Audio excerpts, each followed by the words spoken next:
नमस्कार, आदाब। Crime petrol dial 100 में आप सबका स्वागत है। विश्वास एक छोटा सा शब्द है, उसे पढ़ने में 1 सेकंड लगता है, सोचो तो मिनट लगता है, समझो तो पूरा दिन लगता है, लेकिन उसे साबित करने के लिए तो जिंदगी भी कम पड़ जाती है। और विश्वास की ये डोर बंधी होती है हमारी सोच के साथ। हमारी सोच हमारे विश्वास का आईना होती है। आज की अपराध की कहानी विश्वास और सोच के इसी पहलू को दर्शाती है, जो हमारे घर, हमारे समाज के लिए अति चिंता का विषय है।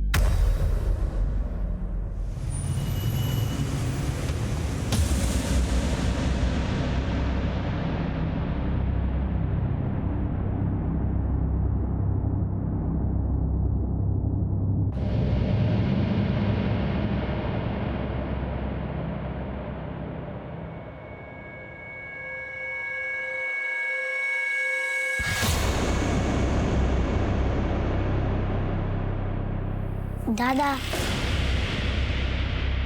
तू क्या क्या कर रहा है? मुझे भी आना है। तू कहाँ आ रहा है मेरे पीछे पीछे? घर जा। नहीं, मैं भी आपके साथ आऊंगा। नहीं, तू घर जाके आई का ध्यान रख, ठीक है? मैं जिस काम के लिए जा रहा हूँ बहुत मुश्किल है। आप रुकोगे तो मैं रुकूंगा, अगर आप जाओगे तो मैं भी जाऊंगा। अच्छा चल ठीक है, चल, पर रास्ते में तंग मत करना।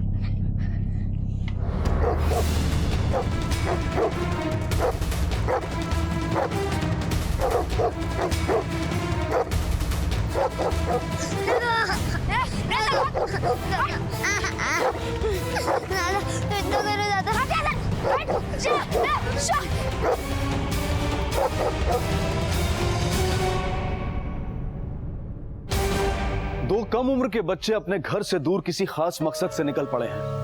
रास्ते की कठिनाइयां, डर और घबराहट इन्हें रोकने में असमर्थ है।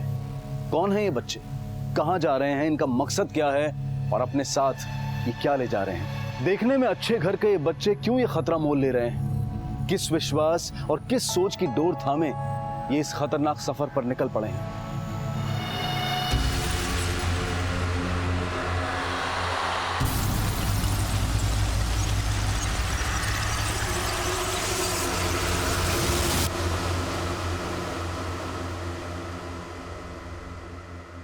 ले, खाना खा ले। मुझे नहीं खाना। कोई खाने से नाराज होता है क्या? अगर हरिदास आया और मुझे पूछा तूने खाना खाया क्या, तो मैं क्या बोलूंगी? कोई अपनी बहू को भूखा रखता है क्या? मैं कोई बहू नहीं हूँ तुम्हारी। वही तो कह रही हूँ, बहू बन जा, कर ले हरिदास से शादी और यही रह जा। देख, जिद करके कोई फायदा नहीं है। मेरा बेटा तुझे बहुत खुश रखेगा। खुशी चाहती हो मेरी? खुशी चाहती हो? दे सकोगे मैं जो मांगूंगी? मुझे आजाद कर दो यहाँ से। कुछ पता चला दोनों का? आदमी लगा दिए हैं, मिलते जातिल गुटे। ये सब आपकी वजह से हो रहा है। आप जिम्मेदार हैं इस सब के। अरे कोई जानवर भी अपने बच्चों के साथ ऐसा नहीं करता। ज्यादा बात मत कर, समझी तू? इस सब की उतनी ही जिम्मेदार तू भी है। ये आंसुओं की आड़ में छुपने की कोशिश मत करना। अगर तुझसे सब कुछ सही होता ना तो आज ये नौबत नहीं आती। तो जाओ ना उस कमीनी के पास, बड़े मजे आते ना उसके साथ। जी तो मेरे सामने जबान नहीं चलाने का।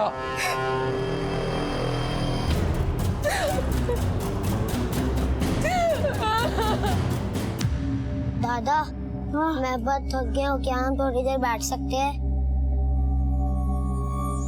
चल, यहाँ पे बैठ।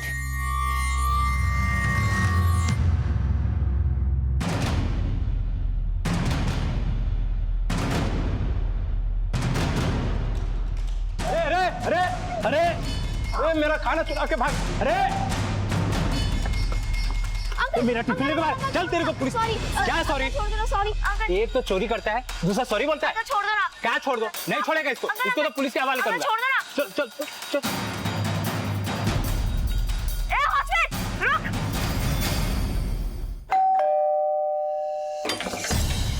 तू आई तू बाजूला। क्यों आया? तू बाजूला। मैं शीतल से बात करनी है। क्या बात करनी है? देख, तेरा यहाँ आना ठीक नहीं है, तो अपना घर परिवार संभाल। मेरे को मत सिखा तू। अरे उन्हीं के बारे में बात करनी है। आज तक तेरी मनमानी की ना, वो बहुत हो गई। अब मैं नहीं करने दूंगी। मैं उसके हरिदास के साथ शादी करने वाली है। तू यहाँ से निकल जा। तू ऐसे नहीं मानेगी ना? तू निकल जा यहाँ से। देख, अगर मेरे बच्चे नहीं मिले ना तो सबके सामने जिंदा जला दूंगा मैं तेरी इस बहू को। तू उसे जला देगा और मैं क्या देखती रहूंगी? निकल जा, निकल बोल। निकल जा बस। साहब 2 बच्चे थे, वो मेरा टिफिन चुरा के भागे तो मैं उनके पीछे गया। एक बच्चे ने तो मेरे सर पे पत्थर मारा साहब। उनके साथ और भी कोई था? कुछ सामान वगैरह? बस एक थैला था जिसमें से बदबू आ रही थी, वो वहां पे पड़ा हुआ था साहब। अभी बोलो। सड़े हुए मांस की बदबू आ रही है। पर मैडम ब्लड सैंपल ले लो और फॉरेंसिक लैब भेजो। क्या उम्र होगी उन दोनों की? साहब वो दोनों बच्चे करीब 8 से 10 साल के होंगे। दिखने में कैसे थे? कपड़े से तो अच्छे खानदान के दिख रहे थे, वो पढ़े लिखे भी थे। जब वो मेरा टिफिन चुराया ना तो सॉरी बोला साहब। क्या इसको तो पुलिस क्या कर? Uncle sorry. क्या सॉरी? क्या जरूरत थी तुझे टिफिन चुराने की? पता है ना अगर उन्हें पकड़ देते तो कितनी मार पड़ती। दादा भूख लगी थी इसलिए चुरा लिया। पर मैं नहीं खाऊंगा, तू ही खा ले। अगर आप नहीं खाओगे तो मैं भी नहीं खाऊंगा। तू ही खा ले खाना, मुझे तो नहीं खाना। दादा दादा हाँ चलो जी वरीनाथ मंदिर, पहले हम हमारा काम करते हैं। चलो। सर वॉचमैन ने हमें बताया कि बच्चों के हाथ में एक बैग थी। बस एक थैला था जिसमें से बदबू आ रही थी। ऐसा क्या था उस बैग में? कुछ लेके जा रहे थे वो, या किसी ने कुछ दिया था उन्हें? मटन या चिकन जिसे वो लिए फिर रहे हैं? सर वहां पर इंसानी गोश्त की बदबू सी आ रही थी। सर बदबू तो उन्हें भी परेशान करती होगी, फिर वो बैग लेकर क्यों घूम रहे? मोरे एक काम करो, अपने पुलिस स्टेशन में जितनी भी बच्चों के मिसिंग कंप्लेन है उसे चेक करो। आसपास के पुलिस स्टेशन के भी चेक करो। बच्चे ज्यादा दूर नहीं गए होंगे जहाँ वो लास्ट टाइम दिखे थे। उस एरिया में पूछताछ करो, छानबीन करो और अपने बीच को भी इन्फॉर्म करो। Okay sir. पुलिस को वॉचमैन से मिली जानकारी और मौका वारदात पर मिले सबूत किसी भयानक घटना की तरफ इशारा कर रहे थे। साहब वो दोनों बच्चे करीब 8 से 10 साल के होंगे। उनके साथ और भी कोई था? कुछ सामान वगैरह? बस एक थैला था जिसमें से बदबू आ रही थी, वो वहां पे पड़ा हुआ था साहब। सड़े हुए मांस की बदबू आ रही है। आखिर क्या था उनके पास? अच्छे और संस्कारी घर के होने के बावजूद वो क्यों इस तरह से सड़कों पर भटक रहे थे? इतनी तकलीफें उठाने के पीछे आखिर उनका क्या मोह छिपा था? कभी भूख से बेहाल तो कभी प्यास से निढाल, आखिर वो किस मंजिल की तरफ निकल पड़े थे? और दूसरी तरफ सबसे हैरान करने वाली बात यह थी कि उनके बारे में कोई मिसिंग कंप्लेंट भी दर्ज नहीं करवाई गई थी। पी लिया? हाँ। दादा कब तक पानी पीऊं? भूख लग रही है। देख सर्वेश, मेरे पास कोई पैसे नहीं है, बस के टिकट के भी पैसे नहीं है, इसलिए हमें जितनी जल्दी हो वहां तक पहुंचना है। दादा कुछ तो करो, मुझे बहुत भूख लग रही है। मैं कुछ सोचता हूँ।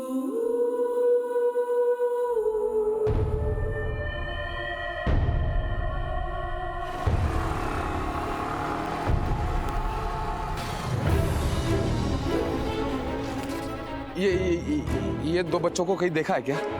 आपने देखा है? अरे दादा मुलायत माजी, इनको देखा है क्या कहीं? सर्वेश यहाँ आ जा। सुन, इसका ध्यान रखना, कहीं मत जाना, यहीं पर बैठे रहना।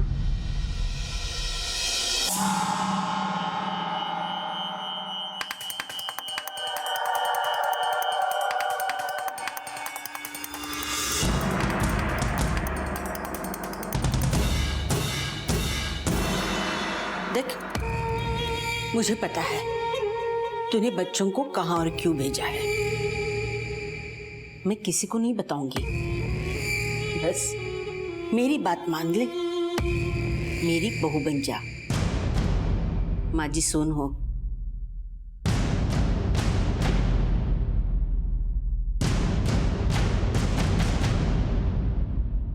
भैया गणपति का चंदा देखो ना कितने ने दिया, आप भी दो ना।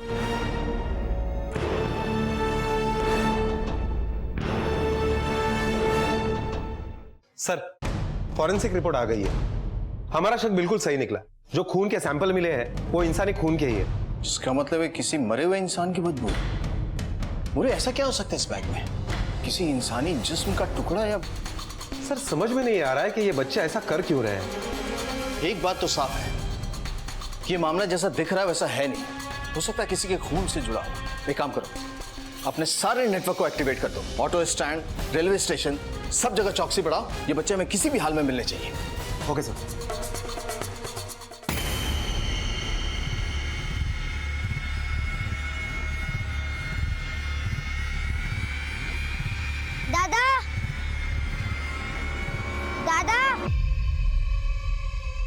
दादा 10, 20, 30, 40, 50, 60, 70, 80। सर्वेश, सर्वेश, सर्वेश,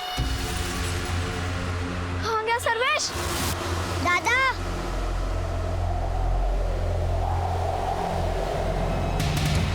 क्या है इसमें? ऐसा लग रहा है जैसे अंदाज क्या है इसमें? दादा दादा क्या है इसमें? क्या कर रहे हैं?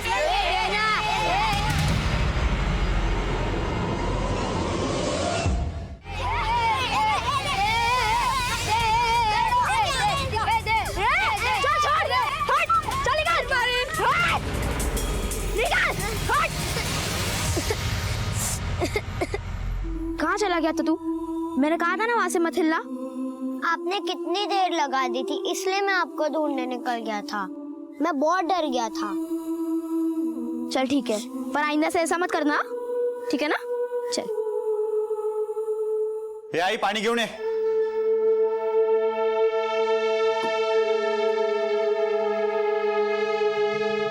पानी की मानी कि नहीं हो शादी के लिए? समझाया तो बहुत है, लगता है मान जाएगी। अगर सीधी तरह से नहीं मानेंगे तो मुझे टेढ़ा होना पड़ेगा। चला जी वरीनाथ, जी वरीनाथ, जी वरीनाथ, हिंगोले हिंगोले हिंगोले हिंगोले, जी वरीनाथ। ठीक है, चला बोला हिंगोले हिंगोले, जी वरीनाथ, जी वरीनाथ। वो जी भरीनाथ मंदिर का टिकट वो कितने का है? 40 रुपए दे। चला चला हिंगोले हिंगोले हिंगोले। अरे क्या क्या है इसमें? इतनी गंदी बदबू आ रही है इसमें। कंडक्टर क्या है इसमें? अरे इतना बाज आ रहा है, उतरो उतरो नीचे। अंकल पर इसके साथ जाना, टिकट भी लिया है। देखो तुम को जाना है ना तो बैग नीचे फेंको। चलो उतरो नीचे, चलो हाँ, अंकल चलो चलो। नहीं चलेगा यार, उतरो उतरो उतरो उतरो उतरो।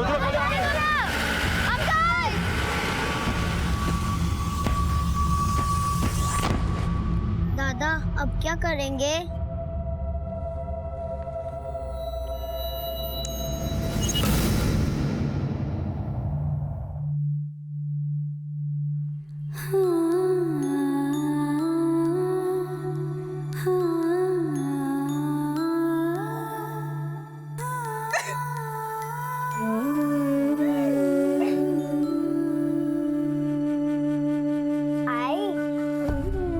तुम्हारी हाथ की भुर्जी मुझे बहुत पसंद है। और मेरी तो भूख डबल हो जाती है। आई थोड़ा और मिलेगा? अभी लाएंगे।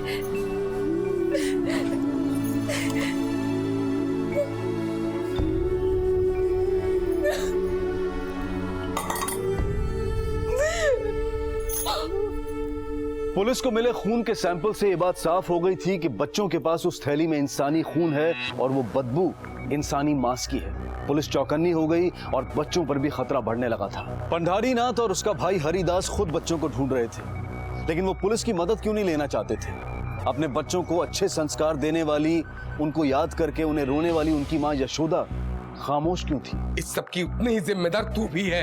ये आंसुओं की आड़ में छुपने की कोशिश मत करना। बंद कमरे में बांध कर रखी गई लड़की शीतल कौन थी और रुकमा बाई उसे बार बार शादी के लिए क्यों मना रही थी?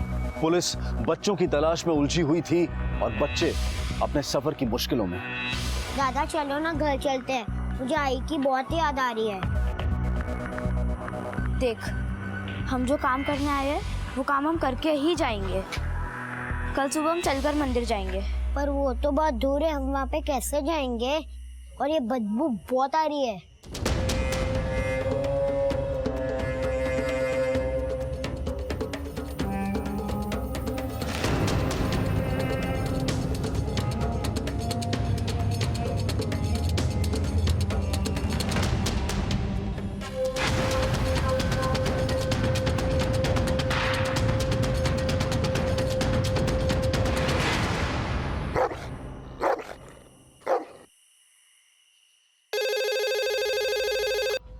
नमस्कार, Hingoli police station, sub inspector Vinay More बोलते हैं।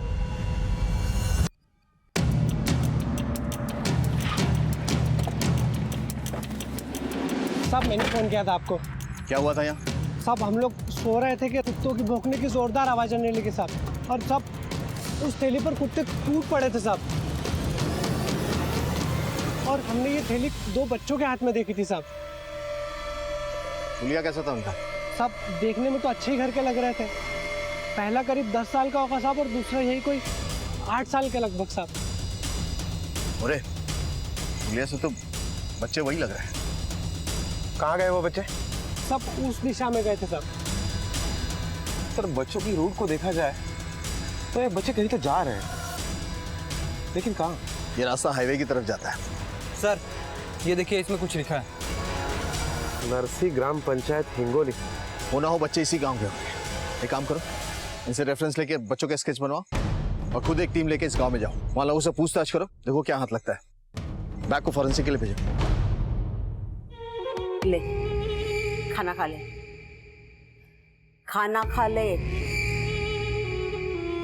बहू बनाना चाहती है ना मुझे, और बहू को यूं हाथ बांधकर खाना खिलाएगी। क्या बोले तू? बहू? हरिदास आएगा ना और ये सुनेगा तो कितना खुश होगा। अभी वो बाहर गया है, अब भी आता होगा। ये ले, तेरे हाथ खोल देती हूँ। ये ले खाना खा ले।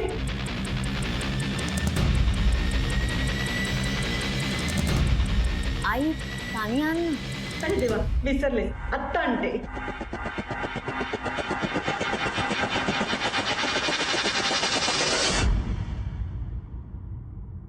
ले पानी। कहाँ गई ये? कहाँ गई? हरिदास! हरिदास! हरिदास शीतल भाग गई! हरिदास! अरे कोई है?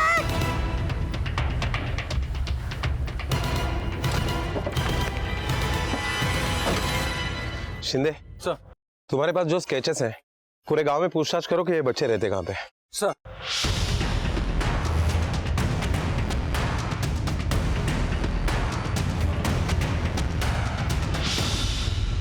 हो साहब, ये तो अपने साटव के लड़के हैं, विजय और ये सुरेश। अच्छा ये साटव रहता कहाँ पे? इधर से दाहिनी तरफ, बड़ा बंगला उसका ही है। हो साहब जी, ये दोनों मेरे ही बच्चे, दोनों परसों रात से घर नहीं लौटे साहब। क्या आप बता सकती है कि आपके बच्चों का नेचर कैसा है? मेरा बड़ा बेटा विजय बहुत सयाना लड़का है, अपने छोटे भाई सर्वेश का बहुत ध्यान रखता है। दोनों में बड़ा प्यार है साहब, एक दूसरे के बिना जी नहीं सकते। आपके बच्चे 2 दिन से गायब है और आप लोगों ने उनकी मिसिंग कंप्लेंट तक नहीं करवाई। और आपके पति पंडरीनाथ कहाँ है इस वक्त? साहब वो अपने छोटे भाई हरिदास के साथ दोनों बच्चों को ढूंढने के लिए निकले। आपके बच्चों की फोटोग्राफ्स है आपके पास? हो सर।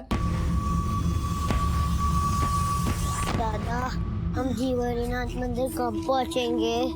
अभी तो बहुत दूर है सर्वेश। वहाँ जाता ही हमारा काम पूरा हो जाएगा ना? शीतल आंटी ने तो कहा था कि वहाँ पहुँचते ही हमारा काम हो जाएगा। अरे ये खून कैसे लग गया? जरूर उस पुरानी वाली थैली से लग गया होगा। चल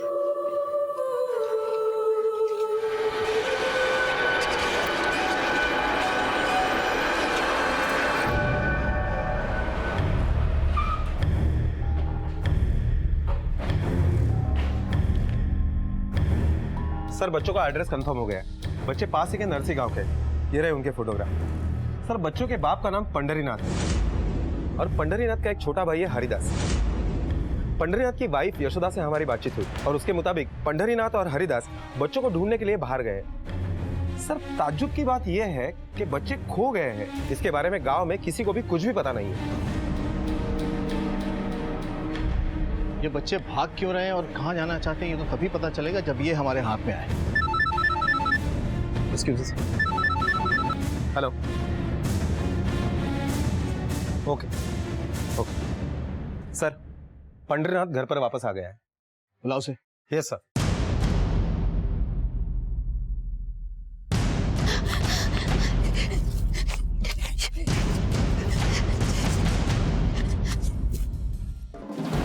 पंडरीनाथ, तेरे दोनों बच्चे घर से गायब हैं और तुम लोगों ने पुलिस कंप्लेंट करने की जरूरत तक नहीं समझी।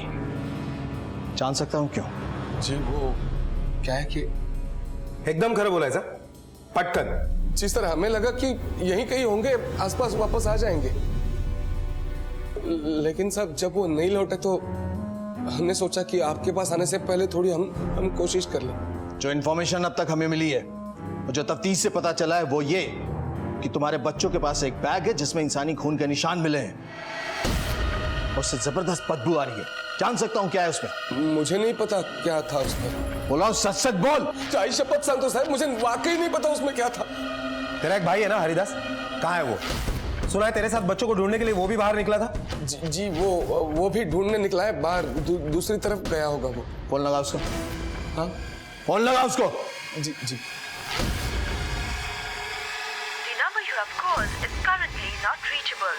जी सर, फोन नहीं लग रहा है उसका, वो आउट ऑफ कवरेज बता रहा है, दूर गया होगा कहीं। तेरी बीबी का फोन खराब है, तेरा फोन नहीं लगता। और अब तेरा भाई नेटवर्क क्षेत्र से बाहर है। एक बात को ध्यान रखना पंढरीनाथ, कानून से खिलवाड़ करने वाले को कानून अपने नेटवर्क में जरूर ले लेता है। तेरे भाई का फोन लगे या वो घर पर आए, हमें तुरंत इन्फॉर्म करना। जी सर। और कितने लोग रहते हैं तेरे घर में? वो मेरी आई है रखमा भाई, वो हरिदास के यहाँ रहती है। अपने भाई का नंबर लिखवा दे। जी।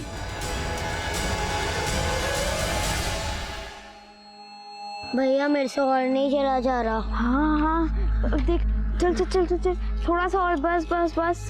हाँ चल, तू यही बैठ, मैं अभी आता हूँ, ठीक है? यही बैठ।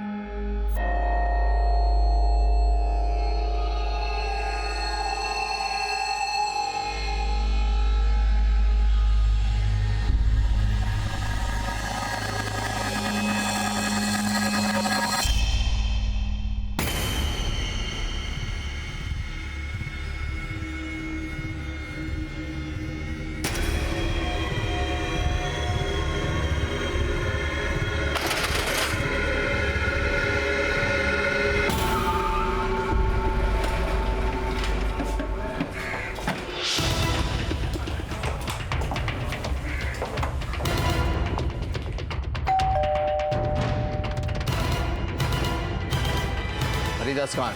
वो तो पंढरीनाथ के बच्चों को ढूंढने गया है।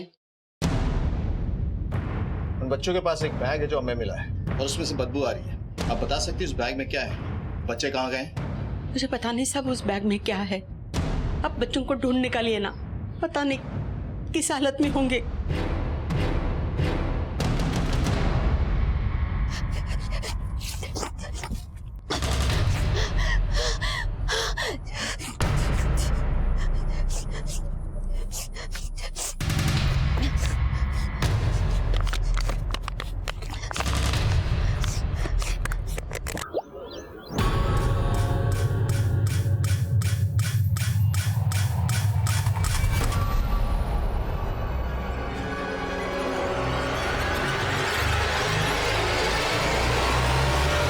सर ये पंढरीनाथ और उसके घर वालों का बिहेवियर कुछ अजीब नहीं लग रहा है आपको? मुझे ऐसा लग रहा है कि पंढरीनाथ और उसके घर वाले हमसे कुछ छुपाना चाहते हैं। इस पंढरीनाथ के छोटे भाई हरिदास का कुछ पता चला? नहीं सर। सर अभी एक खबर मिली है कि नरसी गांव के पास के जंगल में एक डेड बॉडी मिली है।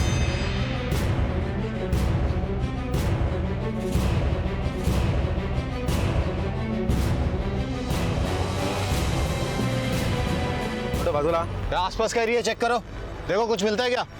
सर बॉडी पे इस आईडी के अलावा कुछ भी नहीं मिला है। कहीं ऐसा तो नहीं कि बच्चों के हाथों इसकी मौत हुई हो और बाद में बच्चे फरार हो गए हो? क्या ये भी हो सकता है कि पंढरीनाथ और हरिदास इन दोनों भाइयों की दुश्मनी का ये नतीजा हो? शायद पंढरीनाथ ने इसे मार दिया हो। एक पॉसिबिलिटी और है, हो सकता है बच्चों ने हरिदास का खून होते हुए देख लिया इसलिए भाग गए हो। मुझे लगता हो ना हो इस मौत का उन बच्चों से कोई ना कोई कनेक्शन जरूर है। बहरहाल एक काम करो, अपने जितने नेटवर्क है सबको एक्टिवेट करो, उन्हें कहो कि बच्चे किसी भी हाल में मिलने चाहिए। Okay sir. हरिदास के बहुत सारे दुश्मन थे पर उसकी एक से बहुत लड़ाई रहती थी। उसका नाम है जीवनदास।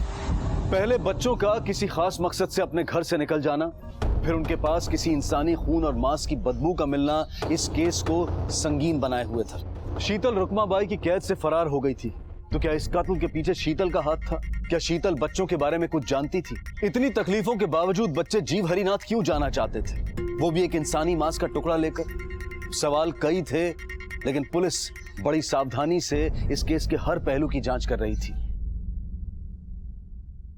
नमस्कार शिर्के साहब, जीवन राव। काय साहब, गांव में खून होता है, खूनी को पकड़ने के बदले आप इज्जतदार आदमी को स्टेशन बुलाते हो।